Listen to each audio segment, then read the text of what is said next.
జపాన్లో భారీ భూకంపం సంభవించింది. భూకంప తీవ్రత 7.1గా నమోదైంది.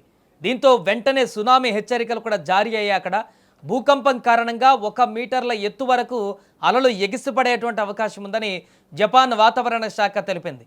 నాగసాకికి 80 కిలోమీటర్ల దూరంలో భూకంప కేంద్రాన్ని గుర్తించారు అధికారులు. కొన్ని సెకండ్ల పాటు భూమి కంపించడంతో ప్రజలు తీవ్ర భయాందోళనతో పరుగులు తీశారు. జపాన్లోని దక్షిణ క్యుషు ద్వీపంలో ఉన్నటువంటి కుమోటోకో, నాగసాకి, కగోషిమా అదేవిధంగా మిగతా ప్రాంతాలలో హెచ్చరికలను జారీ చేసింది. అండ్ అలాగే జపాన్కు భూకంపాలు కొత్తవి కాకపోయినా వరుసగా ఇలా ముప్పు ముంచుకు రావడం ఆ దేశ ప్రజలను మానసికంగా కుంగదీస్తోంది. సరిగ్గా గత నెలలో కూడా జపాన్లో భూ ప్రకంపనలు సంభవించినటువంటి సంగతి తెలిసిందే. ఈశాన్య జపాన్లోని ఇవాటే ప్రిఫెక్చర్ తీరంలో సంభవించిన భూకంపం రిక్టర్ స్కేలు పైన 6.1 తీవ్రతతో శక్తివంతమైన భూకంపం వచ్చింది. అప్పుడు అదృష్టవశాత్తు సునామీ వచ్చే ప్రమాదం ఏమీ లేదని జేఎంఏ స్పష్టం చేయడంతో ప్రజలు ఊపిరి పీల్చుకున్నారు. కానీ నెల తిరగకుండానే ఇప్పుడు 7.1 తీవ్రతతో భూకంపం రావడంతో ఆ దేశంలో మరోసారి హై అలర్ట్ ప్రకటించారు. ఎప్పుడు ఏ క్షణంలో ఏం జరుగుతుందో తెలియని భయానక వాతావరణం ఇప్పుడు అక్కడ నెలకొంది. అసలు జపాన్ అంటేనే భూకంపాల పుట్టినిల్లు. రింగ్ ఆఫ్ ఫైర్ ప్రాంతంలో ఉండడం వల్ల ఆ దేశం నిత్యం టెన్షన్లోనే గడుపుతుంటుంది. చరిత్రలో జపాన్ చవి చూసినటువంటి విపత్తులు ప్రపంచాన్ని కంటతడి పెట్టించాయి. ముఖ్యంగా 2011 మార్చి 11న జపాన్లో కుదిపేసినటువంటి 9 తీవ్రతతో కలిగినటువంటి మహాభూకంపం మరియు ఆ తర్వాత వచ్చిన భీకర సునామీ సృష్టించిన నష్టం చరిత్రలో ఎప్పటికీ కూడా ఒక చీకటి అధ్యాయమే.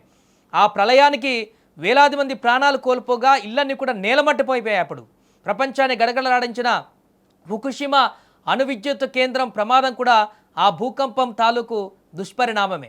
బిలియన్ల కొద్ది ఆస్తి నష్టం జరిగి కోలుకోవడానికి ఆ దేశానికి సంవత్సరాలు పట్టింది. అలాగే 1995లో కోబే నగరంలో వచ్చిన భూకంపం కూడా వేలాది మందిని బలిగొంది.